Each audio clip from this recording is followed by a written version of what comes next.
Hi friends, വെറുതെ വൈകുന്നേരം പുറത്തെ കാഴ്ചകളൊക്കെ കണ്ടുകൊണ്ടിരിക്കാൻ നേരത്ത് എന്തെങ്കിലും കഴിക്കാമെന്ന് വിചാരിച്ചു. അപ്പോഴോ പാൽക്കപ്പ തിന്നാൻ ഒരു കൊതി. പിന്നെ ഒന്നും നോക്കിയില്ല, നേരെ വീട്ടിലോട്ട് പോയി അമ്മയെ കൊണ്ട് ഒരു മൂട് ചീനി പുഴുതേ. അത് വീട്ടിലോട്ട് കൊണ്ടുവന്ന് അതിൻ്റെ തൊലിയൊക്കെ കളഞ്ഞ് ചെറിയ ചെറിയ കഷ്ണങ്ങളാക്കി എടുത്ത് കഴുകി വൃത്തിയാക്കി വെള്ളവും ഒഴിച്ച് കുറച്ച് ഉപ്പും കൂടി ചേർത്ത് വേവിക്കാൻ വെച്ചേ. പിന്നെ കുറച്ച് തേങ്ങാപ്പാൽ എടുത്തിട്ടുണ്ട്. പിന്നെ കുഞ്ഞുള്ളി, പച്ചമുളക്, വെളുത്തുള്ളി ഇത് ഇത്രയും ചതച്ചതും എടുത്തേ. ഞാനിത് ആദ്യമായിട്ടാണ് ഉണ്ടാക്കുന്നത്, കഴിക്കാൻ പോകുന്നത്. ഇതിൻ്റെ റെസിപ്പി ഞാൻ യൂട്യൂബിൽ തന്നെയാണ് നോക്കിയത്. കിഴങ്ങൊക്കെ വെന്ത് വന്നപ്പോൾ അത് നന്നായിട്ട് ഉടച്ച് നമ്മൾ ചതച്ച് വെച്ചിരിക്കുന്നതും തേങ്ങാപ്പാലും കൂടി ഇതിനകത്ത് ഒഴിച്ച് കുറച്ച് ഉപ്പും കൂടി ചേർത്ത് നന്നായിട്ട് മിക്സ് ആക്കിയിട്ട് അടുപ്പിലോട്ട് വെച്ചേ. തിള വന്ന് തുടങ്ങുമ്പോൾ മുതൽ നന്നായിട്ട് ഇളക്കണേ. ഇത് പെട്ടെന്ന് കുറുകിക്കോളും. അതുകൊണ്ട് ഞാൻ വലുതായിട്ടങ്ങ് കുറുക്കാൻ നിന്നില്ല. ചെറിയൊരു ലൂസ് പരുവത്തിൽ തന്നെയാണ് എടുത്തത്.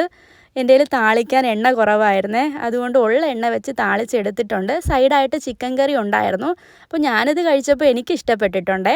Thank you for watching my YouTube channel. ഇഷ്ടപ്പെട്ടിട്ടുണ്ടെങ്കിൽ എല്ലാവരും ഒന്ന് സബ്സ്ക്രൈബ് കൂടെ ചെയ്തേക്കണേ.